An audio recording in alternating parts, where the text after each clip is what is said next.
நிதியமைச்சராக ஹர்ஷடி செல்வா சஜித் அறிவிப்பு. ஐக்கிய மக்கள் சக்தியின் அரசாங்கத்தில் நிதியமைச்சராக நாடாளுமன்ற உறுப்பினர் ஹர்ஷடி சில்வாவே நியமிக்கப்படுவார் என தகவல் வெளியாகியுள்ளது. இதனை ஐக்கிய மக்கள் சக்தியின் தலைவர் சஜித் பிரேமதாச அறிவித்துள்ளார். காலியில் இடம்பெற்ற நிகழ்வொன்றில் கலந்து கொண்டு உரையாற்றும் போதே சஜித் பிரேமதாச இந்த அறிவிப்பை விடுத்துள்ளார். அவர் தொடர்ந்து உரையாற்றுகையில், முன்னதாக ஹர்ஷடி சில்வா அதிபர் மைத்ரிபால சிறிசேன மற்றும் பிரதமர் ரணில் விக்ரமசிங்க அரசாங்கத்தில் கொள்கை திட்டமிடல் மற்றும் பொருளாதார அபிவிருத்தி பிரதி அமைச்சராக பதவி வகித்துள்ளார்.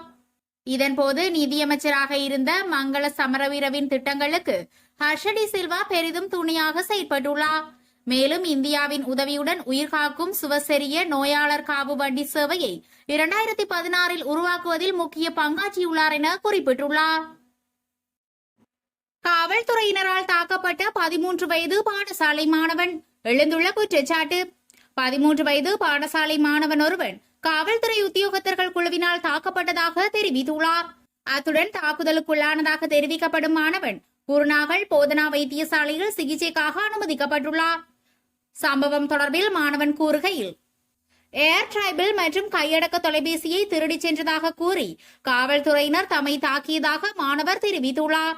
மேலும் முச்சக்கர வண்டி ஓட்டியவர் என்னை அடிக்கவில்லை, மற்றவர்களை என்னை தாக்கினர், தற்போது அதற்காக சிகிச்சை பெறுகிறேன் என அவர் தெரிவித்துள்ளார். நாடளாவிய ரீதியில் முடங்கவுள்ள அரசு வைத்தியசாலைகள் விடுக்கப்பட்டுள்ள எச்சரிக்கை.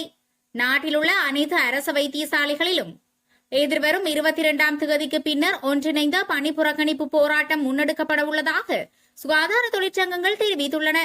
மேலும் தமது கோரிக்கைகளுக்கு தீர்வு கிடைக்காததால் கடுமையான வேலை நிறுத்தத்தில் ஈடுபட உள்ளதாகவும் அதன் இணை அழைப்பாளர் சானக தர்ம விக்ரம குறிப்பிட்டுள்ளார்.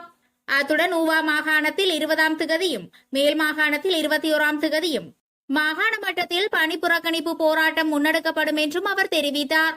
இந்த நிலையில் 22ஆம் தேதிக்கு பிறகு நாடளாவிய ரீதியில் பணி புறக்கணிப்பு முன்னெடுக்கப்பட உள்ளது. மேலும் ஏப்ரல் 3ஆம் தேதி இடம்பெற்ற கலந்துரையாடலின் போது மேற்கொள்ளப்பட்ட உடன்படிக்கைகளை நடைமுறைப்படுத்துவதில் ஏற்பட்ட தாமதம் காரணமாக சுகாதார அமைச்சும் நிதியமைச்சும் தொழில் நடவடிக்கைகளை ஆரம்பித்து அந்த ஒப்பந்தங்களை நடைமுறைப்படுத்தியதில் 15க்கும் மேற்பட்ட சுகாதார ஊழியர்கள் நீக்கப்பட்டு சுற்றறிக்கைகள் வெளியிடப்பட்டிருந்தமை குறிப்பிடத்தக்கது. பாடசாலை மாணவர்களுக்கான காப்புறுதி திட்டம் ரணிலின் உத்தரவு. பொருளாதார பிரச்சினைகளால் தற்காலிகமாக நிறுத்தப்பட்ட சுராஷா மாணவர் காப்புறுதி திட்டத்தை மீண்டும் ஆரம்பிக்குமாறு அதிபர் ரணில் விக்ரமசிங்க பணிப்புரை விடுத்துள்ளார். இதன் அடிப்படையில் ஜூன் முதல் வாரத்திலிருந்து நாடளாவிய ரீதியில் உள்ள அனைத்து பாடசாலை மாணவர்களும் இந்த காப்புறுதியின் மூலம் பயனடைவார்கள் என அதிபர் ஊடகப் பிரிவு தெரிவித்துள்ளது. அதோடு கல்வி அமைச்சர் சுசில் பிரேமச்சேந்தவுடன் நிதி பொருளாதார ஸ்திரப்படுத்தல் மற்றும் தேசிய கொள்கை அமைச்சராக ரணில் சமர்ப்பித்த கூட்டு அமைச்சரவை பத்திரத்திற்கு அமைச்சரவை அங்கீகாரம் வழங்கியுள்ளது. மேலும் அண்மையில் குறித்த சுராசா மாணவர் காப்புறுதி திட்டம் தொடர்பாக ஐக்கிய தேசிய கட்சியின் முன்னாள் நாடாளுமன்ற உறுப்பினர் ஆஷி மாரசிங்க கருத்து தெரிவித்திருந்தமை குறிப்பிடத்தக்கது. ராணுவ வீரர்களுக்கு பதவி உயர்வு வெளியான தகவல். உள்நாட்டு போரில் தேசம் வெற்றி பெற்றதன் 15வது ஆண்டு நிறைவையொட்டி இலங்கை ராணுவ வீரர்களுக்கு பதவி உயர்வு வழங்கப்பட உள்ளது. இதன் அடிப்படையில் 1509 ராணுவ வீரர்களுக்கு பதவி உயர்வு வழங்குவதாக இலங்கை ராணுவம் அறிவித்துள்ளது.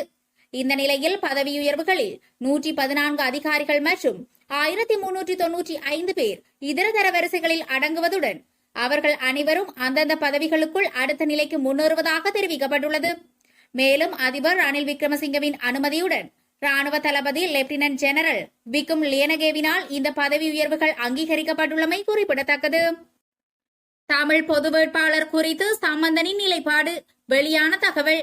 ஸ்ரீலங்காவின் அதிபர் தேர்தலில் தமிழ் பொது வேட்பாளர் ஒருவரை நிறுத்தும் யோசனையை ஏற்றுக்கொள்ள முடியாது என்று இலங்கை தமிழரசு கட்சியின் சிரேஷ்ட தலைவர் ரா சம்பந்தன் மாவை சேனாதிராஜா மற்றும் எம் ஏ சுமந்திரனிடத்தில் இறுக்கமான நிலைப்பாட்டை வெளியிட்டுள்ளதாக தெரிவிக்கப்பட்டுள்ளது.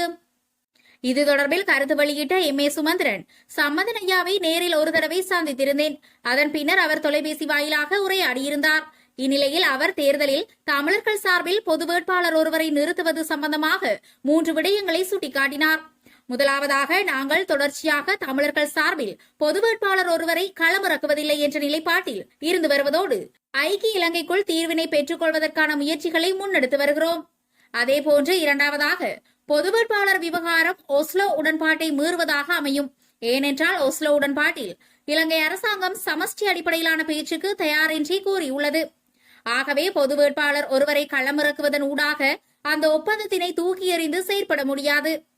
மூன்றாவதாக, இந்திய இலங்கை ஒப்பந்தத்தின் பிரகாரம் வடக்கு கிழக்கை இணைப்பு செய்வதாக இருந்தால் வாக்கெடுப்பை செய்ய வேண்டும்.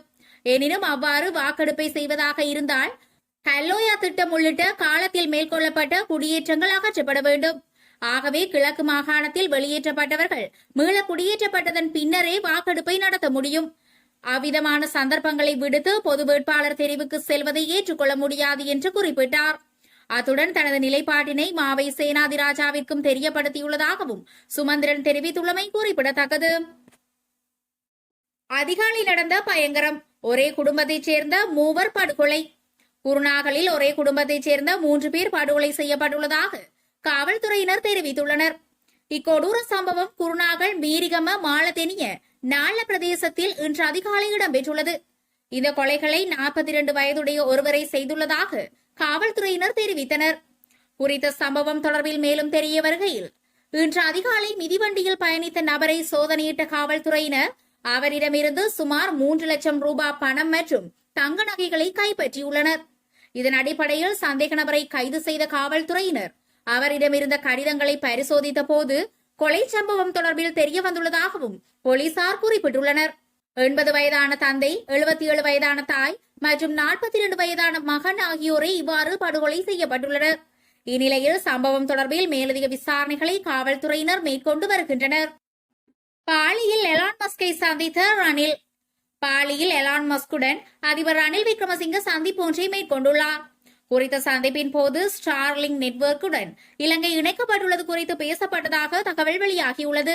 இந்தோனேசிய அதிபர் ஜோகோ லிடோடோவின் அழைப்பின் பேரில் பாலியில் இடம்பெறும் 10வது உலக நீர்மன்றத்தின் உயர்மட்ட கூட்டத்தில் கலந்து கொள்வதற்காக ரணில் இந்தோனேசியாவிற்கு சென்றுள்ளார். இந்தோனேசியாவில் பாலி நகரில் 10வது உலக தண்ணீர் மாநாடு மே 18 முதல் 20 வரை நடைபெறுகின்ற நிலையில் மேற்படி விஜயமானது நேற்று மேற்கொள்ளப்பட்டது. மேலும் அதிபரின் காலநிலை விவகாரங்களுக்கான சிரேஷ்ட ஆலோசகர் ருவன் விஜயரத்னவும் எலான் மஸ்குடனான ரணிலின் சந்திப்பில் கலந்து கொண்டுள்ளமை குறிப்பிடத்தக்கது. பாடசாலை மாணவிகளுக்கு முக்கிய அறிவிப்பு. தேர்ந்தெடுக்கப்பட்ட பாடசாலைகளின் மாணவிகளுக்கு சானிட்டரி நாப்கின்களை வழங்குவதற்கான வவுச்சர்களை பெறுவதில் பின்பற்ற வேண்டிய வழிகாட்டுதல்களை கல்வி அமைச்சகம் வெளியிட்டுள்ளது. கல்வி அமைச்சின் புள்ளிவிவர பிரிவினால் தெரிவு செய்யப்பட்ட பாடசாலைகளின் மாணவிகள் புள்ளிவிவர தகவல்களின் அடிப்படையில் இந்த வவுச்சர்கள் வழங்கப்படுகின்றன. இந்த வவுச்சர் 1200 ரூபாய் பெறுமதியானது.